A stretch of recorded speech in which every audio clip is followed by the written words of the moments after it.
Hello students, welcome to you all मेरे YouTube channel गोडेक plus. मैं हूं अभिषेक तौर। सो ये है हमारा वाई डू फॉल का लेक्चर नंबर 4। इस लेक्चर में आपको बताऊंगा some examples of the diseases which are spread by the protozoa and the viruses.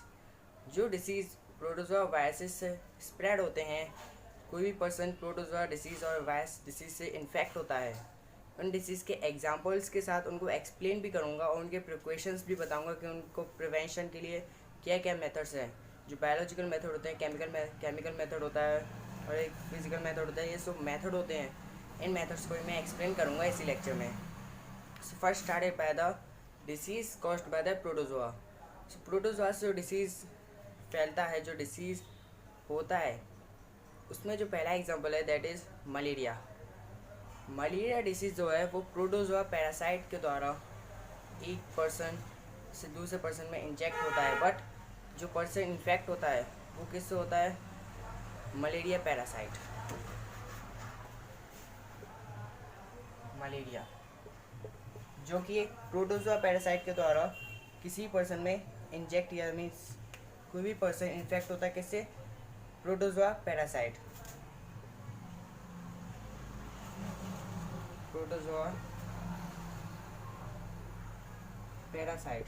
और प्रोटोजोआ पैरासाइट मलेरिया के द्वारा फैलता है, लेकिन जो प्रोटोजोआ पैरासाइट में जो नेम है जिसके द्वारा मीन्स जिसके कारण मलेरिया फैलता है दैट इज प्लाज्मोडियम।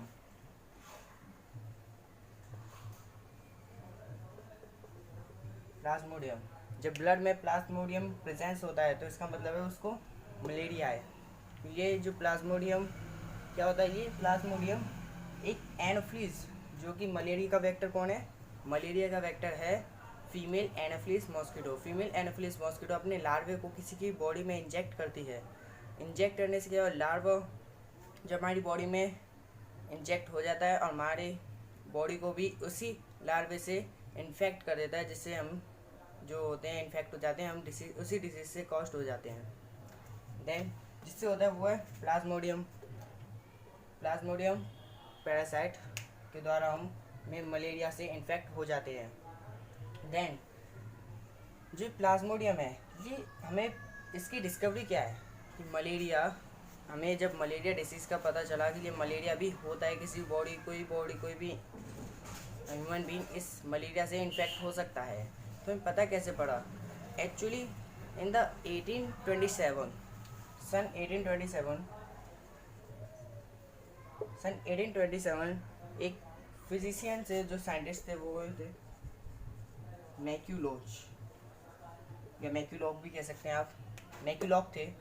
मैक्यूलॉक ने देखा कि जो डिसीज़ है, जो भी पर्सन किसी भी डिसीज़ से इन्फेक्ट था उसका नाम मलेरिया था। एक्चुअली उनको पता कैसे पड़ा कि ये इस डिसीज़ से इन्फेक्ट है? उसके सिम्टम्स को देख के, क्योंकि जो मलेरिया के सिम्टम्स थे वो थे फर्स्ट जो स्टेज वाइसेस थे। फर्स्ट था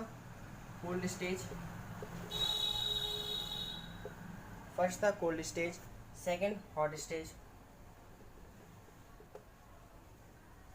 third sweating stage.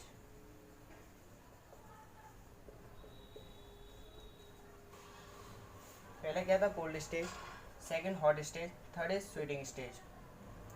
Actually cold stage क्या थे? कोल्ड स्टेज में क्या होता था कि उसकी बॉडी एकदम चिल हो जाती थी, मीन्स ठंडी। उसको चिल, उसकी बॉडी में जो पार्ट्स थे वो काम करना थोड़ा बंद कर देते, उसको अपनी बॉडी में पेन लगता था, जैसे कि बैक पेन, और उसकी वॉमिटिंग भी फील होती थी। उसको जो डाइजेस्टिव सिस्टम था उसमें उसे भूख नहीं लगती, appetite means loss of the anorexia. Then hot stage, उसको फीवर आने लगता था। फीवर आने से उसका जो टेम्परेचर डाउन हो गया। देन स्वीटिंग स्टेज में ज़्यादा पसीना आना, ज़्यादा से ज़्यादा उसे पसीना आ रहा था। ये थे उसके सिम्टम्स मलेरिया के। इसी से जो मैक्यूलॉक थे, इन्होंने 1827 में मलेरिया टर्म का डिस्कवर किया।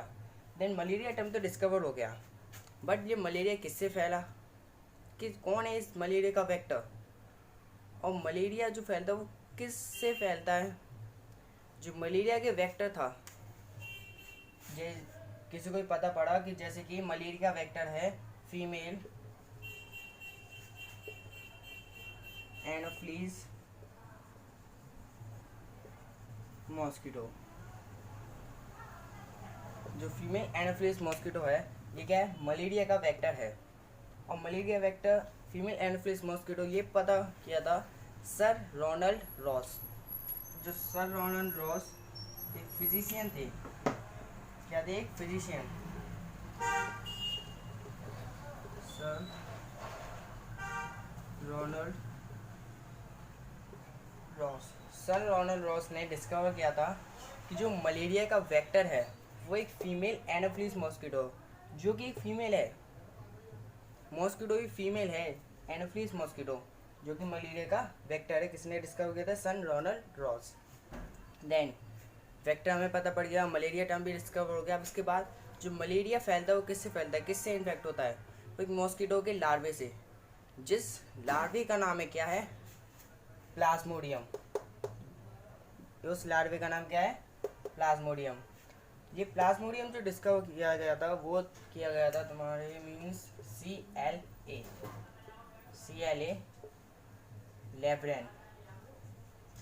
CLA लेब्रेन के द्वारा ये प्लाज्मोडियम डिस्कवर किया गया था कि ये प्लाज्मोडियम के कारण मलेरिया डिसीज होता है, जो कि एक वेक्टर है female anopheles mosquito. Okay, malaria. अब मलेरिया डिसीज तो कॉज हो गया, कोई भी जस्ट कंसिडर कोई भी अब मलेरिया डिसीज से इन्फेक्ट हो गया, तो मलेरिया डिसीज से इन्फेक्ट हम कैसे पहचानेंगे, with the symptoms of those, means उनके सिम्टम्स से, जो सिम्टम्स है वो क्या थे, cold stage, hot stage, sweating stage. इन तीनों स्टेज से ही हम क्या पहचानेंगे कि वो मलेरिया से इन्फेक्ट हो चुका है।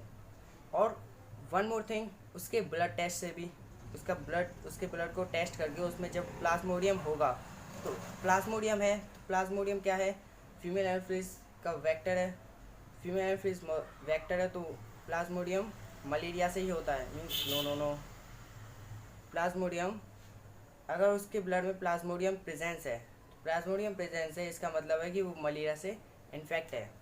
देन इसके प्रिकॉशंस, अब मलेरिया होने से भी कैसे बचा जा सके। Okay, let's see. जो फर्स्ट सबसे पहले आता है वो है using the mosquito net, means आपने सुना होगा मॉस्किटो नेट।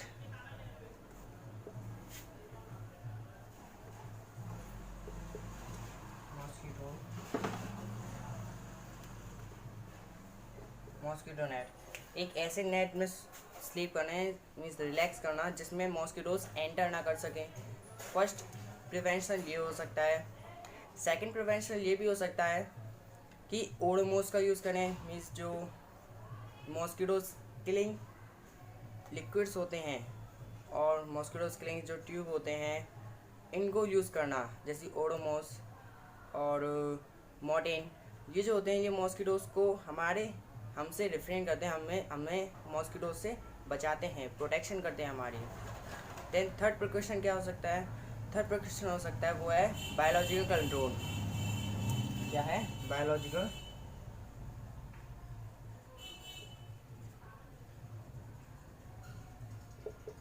कंट्रोल। अब मलेरिया का बायोलॉजिकल कंट्रोल क्या हो सकता है, जैसे आपने देखा हो जब किसी भी जगह पर ज़्यादा से ज़्यादा पानी फैला रहता है, अब वो वहीं पर स्प्रेड है, फैला है, लेकिन अब उसी वाटर से क्या होंगे, मॉस्किटोज प्रोड्यूस होंगे, मॉस्किटोज का रिप्रोडक्शन होगा। देन जब मॉस्किटोज होंगे उस पानी पे, तो मॉस्किटोज का जो लार्वा होगा वो उस वाटर पे होगा। देन उस वाटर पे जो मॉस्किटोज का लार्वा है, उस लार्वे को ख़त्म करने के लिए या उस लार्वे को हटाने के लिए, रिमूव करने के लिए एक लार्विवोरस फिश का यूज़ किया जाता है, जिसका एक लार्विवोरस फिश को यूज़ किया जाता है जिसका नेम है गैम्ब्यूसिया। क्या नेम है उसका, गैम्ब्यूसिया। एक गैम्ब्यूसिया फिश है जो कि लार्विवोरस फिश है, जो मॉस्किटोज के लार्वे को खा जाती, ईटअप कर लेती है, क्या लेती, ईटअप कर लेती है अपने शरीर में, जिसके मॉस्किटोज के लार्वे को। सो बायोलॉजिकल कंट्रोल में गैम्ब्यूसिया फिश को यूज़ किया जाता है मॉस्किटोज के लार्वे को ईटअप करने के लिए, ख़त्म करने के लिए, जिससे कि मलेरिया डिसीज़ जो फैल रहा है उसकी परसेंटेज कम हो जाए। देन क्या हो सकता है, केमिकल कंट्रोल, जो इंसेक्टिसाइड्स यूज़ किए जाते हैं इंसेक्ट को किल करने के लिए, वो भी यूज़ हो सकता है, जैसे कि BHC,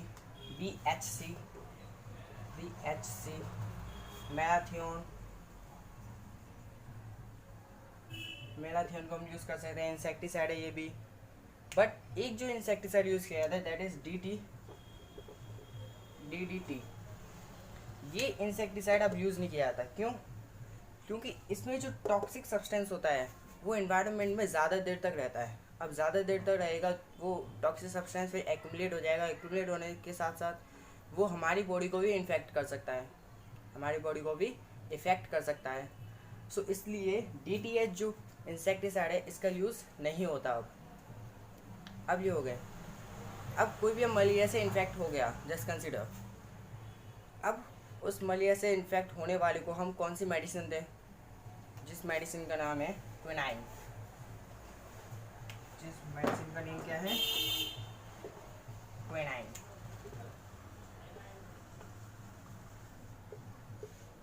क्विनाइन जो कि एक सिनकोना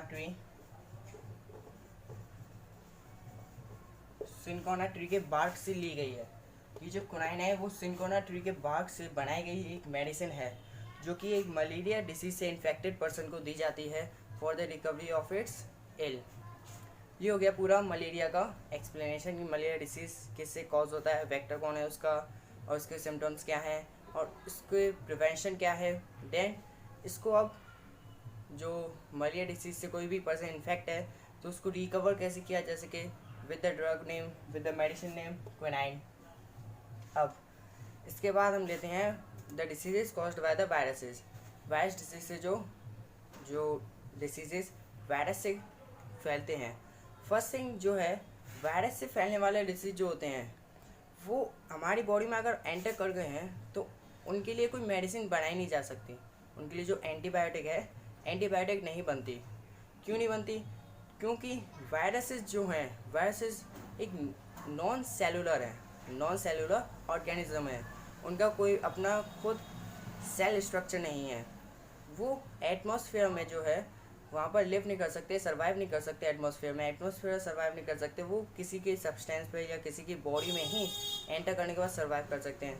और उनकी अपनी खुद की मशीनरी सिस्टम भी नहीं है, वायरसेस का। देन वो क्या करते हैं, जब किसी की बॉडी में एंटर करते हैं तो उसी की बॉडी के मशीनरी सिस्टम को यूज़ करते हैं, और मशीनरी सिस्टम को यूज़ करने से वो रैपिडली मल्टीप्लाई हो जाते हैं अपने आप को।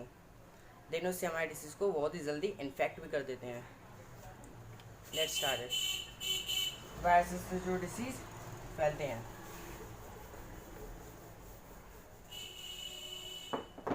वायरस। फर्स्ट जो डिसीज़ है, just example, influenza. First disease,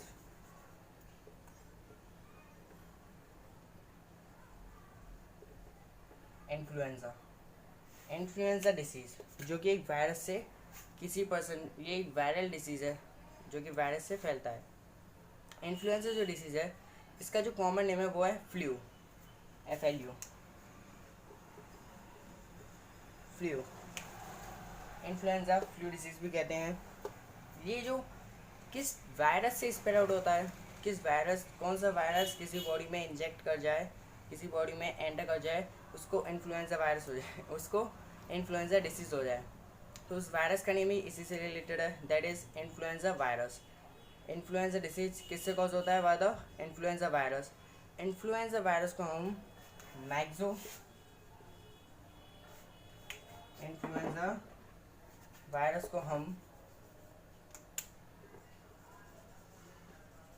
Maxo virus influenza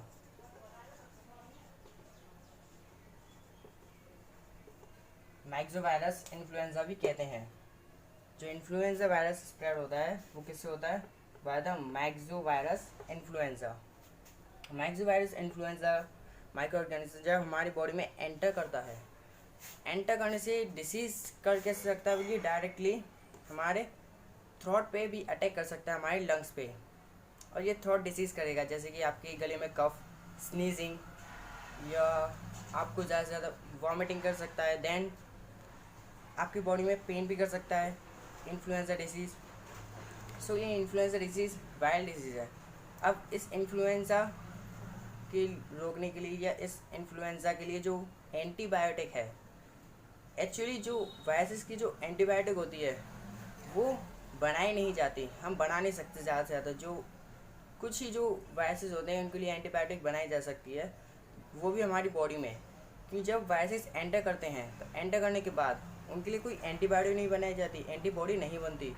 उनके लिए एक अलग से एंटीफेरॉन, एक anti no no no interferon interferon viral protein या इंटरफेरॉन वायरल एंटीबॉडी बनाई जाती है, जिसका नेम है इंटरफेरॉन। हमारी बॉडी से रिलीज़ की जाती है, किससे फाइट करने के लिए? वायरस से फाइट करने के लिए, जिससे हमारी बॉडी को प्रोटेक्शन मिल सके।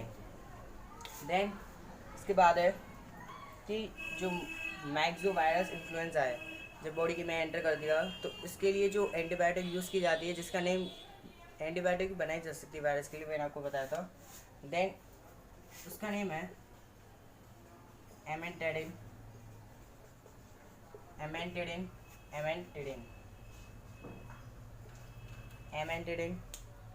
ये एंटीबायोटिक यूज़ की जाती है for the disease of influenza. Then second disease देखते हैं हम जो वायरस से फैलता है, that is rabies, hydrophobia. Hydrophobia disease आपने सुना होगा। हाइड्रोफोबिया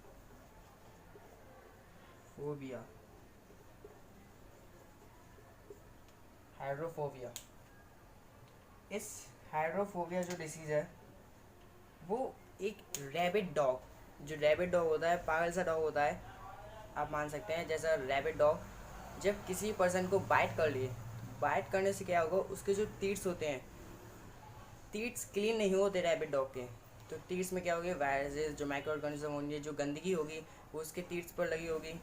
अब टीट्स पर लगी, जब हमको बाइट करेगा तो उसका जो लार्वा है वो हमारे बॉडी के स्पोर्स से, बॉडी में जो स्पोर्स होते हैं उनसे हमारी बॉडी में एंटर करेगा।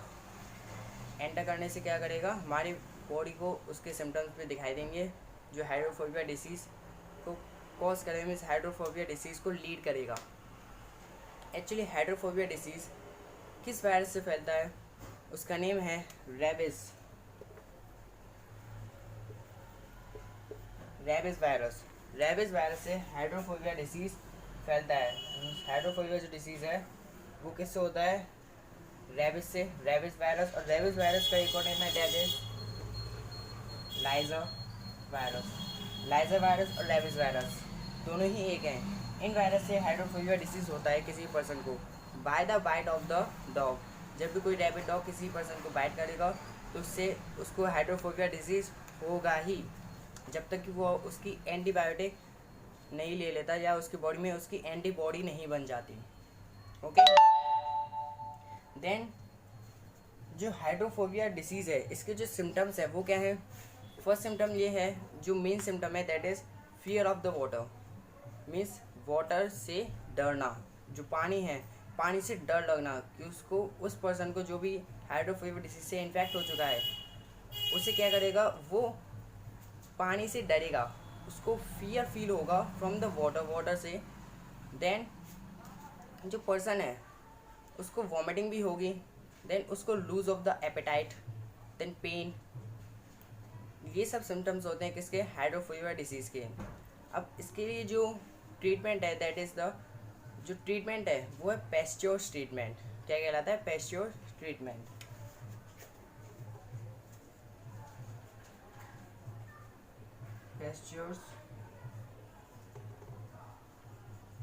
पेस्ट्योर्स ट्रीटमेंट, जो कि लुईस पेस्ट्योर द्वारा डिस्कवर किया गया था। इसमें क्या था, एक पर्सन को जो भी हाइड्रोफोबिया डिसीज से इन्फेक्ट है उसे 15 वैक्सीन दी जाती थी, 15 वैक्सीन दी जाती थी, बट करेंटली 5 वैक्सीन दी जाती हैं, 5 एंटी वैक्सीन दी जाती हैं, जो कि as a day of the dog bite. तो जैसे कि जो इसका सीरीज़ है वो क्या है, 0, 3, 0, 3, 7, 14, देन 30, 1, 2, 3, 4, 5। इन दिनों में डॉग के बाइट के अकॉर्डिंग उस पर्सन को वैक्सीन दी जाती हैं for the hydrophobia disease. Then इसके बाद है एड्स, जो कि वायरस से ही होता है।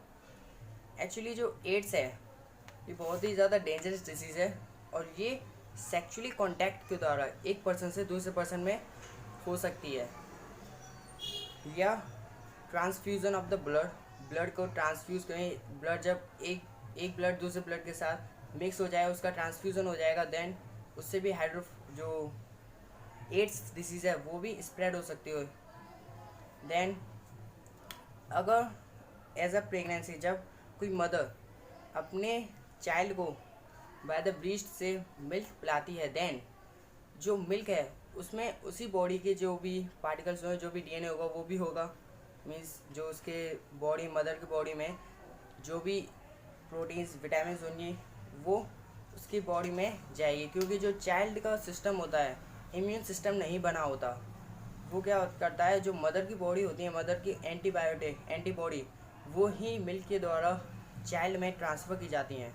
देन ट्रांसफ़र के साथ वो क्या है, जब तक कि चाइल्ड में खुद का इम्यून सिस्टम नहीं बन जाता तब तक कि उसको एंटीबॉडी मदर के द्वारा ही दी जाती हैं। देन बट अब बात करते हैं अबाउट द एड्स वायरस के बारे में।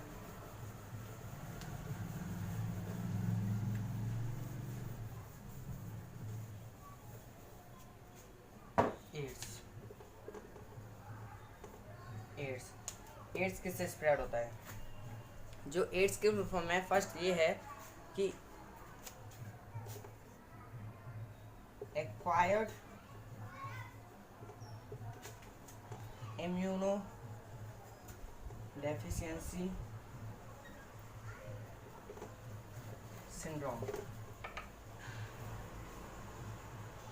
एक्वायर्ड इम्यूनो डेफिशिएंसी सिंड्रोम, जो एड्स के फॉर्म में वो है एक्वायर्ड इम्यूनो डेफिशिएंसी सिंड्रोम।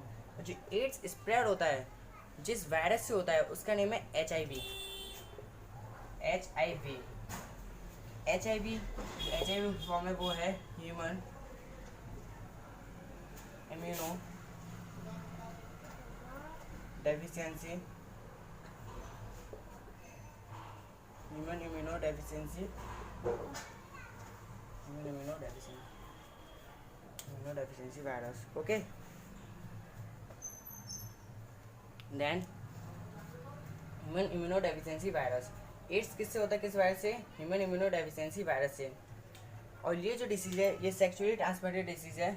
ये सेक्सुअल कॉन्टैक्ट से ही एक पर्सन से दूसरे पर्सन में जा सकती है। एज अ फिजिकल कॉन्टैक्ट एक पर्सन से दूसरे पर्सन में स्प्रेड नहीं हो सकती।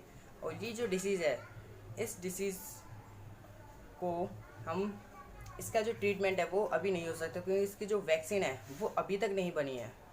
एड्स वायरस सबसे ज़्यादा डेंजरस वायरस माना जाता है और ये एक वायरस से ही होता है। देन वर्टिकल ट्रांसमिशन, वर्टिकल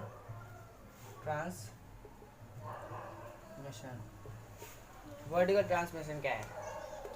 जब एक मदर से अपने जो चाइल्ड में जब एंटीबॉडी ट्रांसफ़र होती है तो एंटीबॉडी ट्रांसफ़र के समय ही उसमें वो अपने चाइल्ड को उसी से वो क्या होगा, जब उसी डिसीज़ से इन्फेक्ट कर सकती है by the transfusion of the blood के ट्रांसफ्यूज़न से। मीन्स एक चाइल्ड से एक मदर से अपने ही चाइल्ड में जब वो मिल्क ट्रांसफ़र करेगी, मिल्क ट्रांसफ़र के साथ साथ उसकी एंटीबॉडी भी उसी के ही चाइल्ड में ट्रांसफ़र होंगी। जब ट्रांसफ़र होंगी तो क्या होगा, वो अपने ही शरीर की सारे जो जितने भी प्रोटीन्स होती हैं वो अपने चाइल्ड के में ट्रांसफ़र कर रही है। तो इसके साथ साथ जो HIV वायरस भी होगा वो भी चलाएगा। लेकिन जो HIV वायरस होता है वो एक हिडन वायरस भी माना जाता है।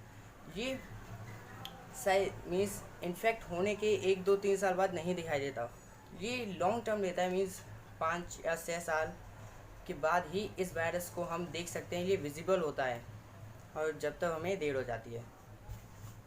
ये था एड्स वायरस। देन आज के लेक्चर अभी ख़त्म करते हैं। तो thank you, subscribe my channel, like this video, but मैंने इसी के ऊपर सैम्पल क्वेश्चन भी पूछे हैं, जो कि इसी डिस्क्रिप्शन के लिंक में है, आप नीचे डिस्क्रिप्शन में देख सकते हैं। उसमें लिंक भी होगी सैम्पल क्वेश्चन की, और मूल क्वेश्चन सॉल्व करने के लिए उसी के नीचे एक और लिंक है, उस पर क्लिक कीजिए और आप सैम्पल क्वेश्चन को सॉल्व कीजिए और कमेंट बॉक्स में ज़रूर लिखिए। Thank you.